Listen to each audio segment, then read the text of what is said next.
As you all maybe have already noticed, screenshots from City Skylines 2 have been leaked. But it's the little details when you look closer that are really exciting. Let's jump to picture number 1 and take a look at the Tram Road. As you can see, there is a switch right before the station. That could be an indication for reversible trams. It's great to see trams directly included in the base game. In general, we can see a huge variety of roads and complex intersections. The overall look is much more realistic and the cars aren't that cartoony anymore. No hot dog vans are a huge W, but there are a bit too much smarts in my opinion. There is also a huge variety of building heights. Some are also looking quite European and some others have the typical American style to it. But you have a tile system again for sure, because the buildings can't fill in these edges when the streets aren't in the 90-degree angle. Other than that, it's quite cool to have a day and night cycle implemented in the base game from the beginning.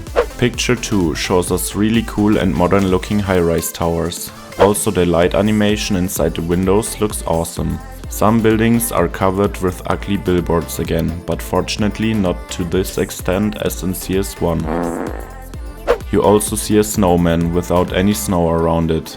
That might be a bug for now. The trees all look great, nothing more to say to that. Now we come to the interesting part of the video.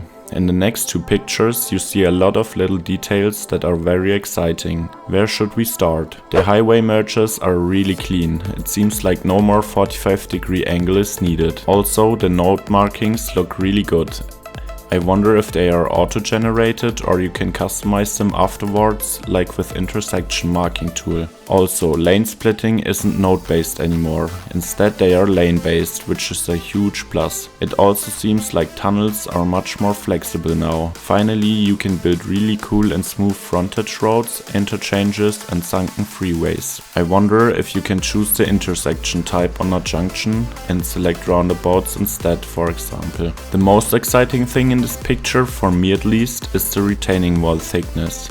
It looks like you can place them directly next to roads. Maybe they can even snap to them. Like that you are able to build much more realistic infrastructure in dense urban areas. Also, we have pedestrian paths again, but this time they have a much more reasonable width and you have even custom bridge structures. This row house type of zoning looks also promising. And here it seems like we have long and thin buildings. That looks also great and is realistic, of course. The rail infrastructure looks awesome. Finally, we have really smooth track splitting. This definitely lacked in CS1 without mods. Also, you can choose between 1-track railways or one with 2 tracks. I can't really tell though if there are catenaries attached to the tracks or not. Hopefully you can choose which type you want in your city, or even select it on separate tracks like third rail, overhead wires or no catenary at all. In the 4th screenshot you can see the most details for sure. I think I will start with the infrastructure at first. At the left edge of the picture you can see an airport, but it looks definitely like a pre-made one instead of custom airport like we can create with the airports DLC. The highway interchange next to the airport looks really smooth. I'm so hyped to build interchanges in CS2, you can't tell. Also, you can see contours of a cargo rail hub. The power plants that are spread over the map are really cool looking. Also, they look like they can be expanded in the same manner like in SimCity 5. The same applies to wastewater treatment plants. That would be a real game changer indeed. Power lines also seem to have a much more realistic height. You can also see a metro depot maybe. It would be really awesome if you have to expand the depot the more lines and cars you have on your system. There are also 3 different types of bridges here.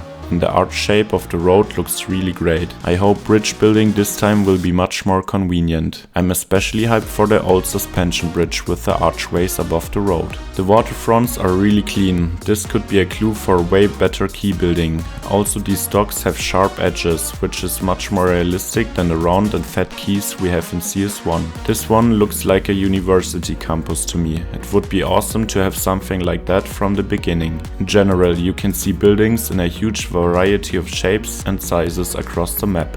So now let's take a look at the UI. We see a new color, purple, But I think it isn't something really new. They just recolored office buildings and separated it from industrial areas. We also have a huge number of map tiles, 137 of 150 maybe, but definitely no hexagons as some people predicted. We already know that seasons exist in the sequel. Here you can see that we are in spring right now. I hope you can turn seasons off like the weather and day and night cycle, to be honest. The icons of the toolbar stayed basically the same, but this little one with the transit map looks exciting to me. What else have you noticed? Let me know in the comments. I'm definitely super hyped to get my hands on CS2. Hey, if you really like my content and want to support me further, you can check out my newly released Patreon page. There you can find the latest updates and some real life stuff as well. Cheers!